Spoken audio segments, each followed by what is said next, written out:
So hello everyone, welcome back to another new video. तो guys आज मैं इस ड्राइंग को कंप्लीट करने वाली हूँ, कलर करने वाली हूँ। तो आप लोगों ने ज़्यादातर कलर पेंसिल से करने के लिए वोट किए हो एंड काफ़ी लोग ऑयल पेस्टल से भी करने के लिए कमेंट किए हो। एंड ये जो रेफरेंस है इसको दोनों मीडियम से अच्छा लगेगा, बट कलर पेंसिल से करने में बहुत ज़्यादा टाइम भी लगेगा, तो इसलिए मैं सोचे कि इसको दोनों मीडियम से करते हैं। तो वीडियो शुरू करने से पहले आप लोग प्लीज़ वीडियो को एक लाइक ज़रूर कर देना, चैनल को सब्सक्राइब कर लेना। तो चलो अभी स्टार्ट करते हैं।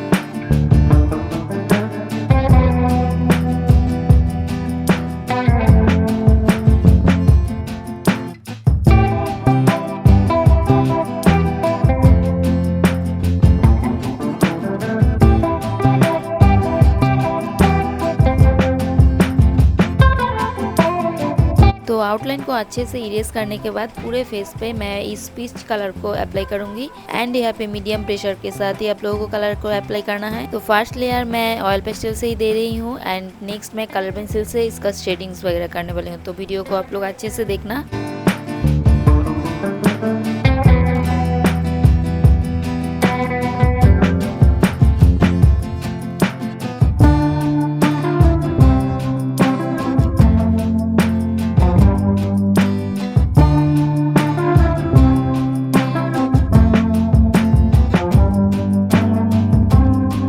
तो बस ऐसे कलर को अप्लाई करने के बाद अभी ब्लेंड करना है। तो ब्लेंड आप लोग कॉटन बड से भी कर सकते हो एंड हाथ से भी कर सकते हो, बट मैं यहाँ पर थोड़ा अलग तरीके से ब्लेंड करूंगी। तो यहाँ पर मैं एक कॉटन कपड़े का टुकड़ा ले लिया एंड हाथ में इसको अच्छी तरीके से रैप करके मैं ब्लेंड कर रही हूँ। तो इसको भी कर सकते हो, मैं थोड़ा जल्दी करने के लिए इसको यूज कर रही हूँ। तो बस ऐसे ब्लेंड करने के बाद अगर वाइट रह गया है तो वहाँ पे आप लोग वाइट ऑयल पेस्टल को यूज करना एंड देन हाथ से ही ब्लेंड कर देना।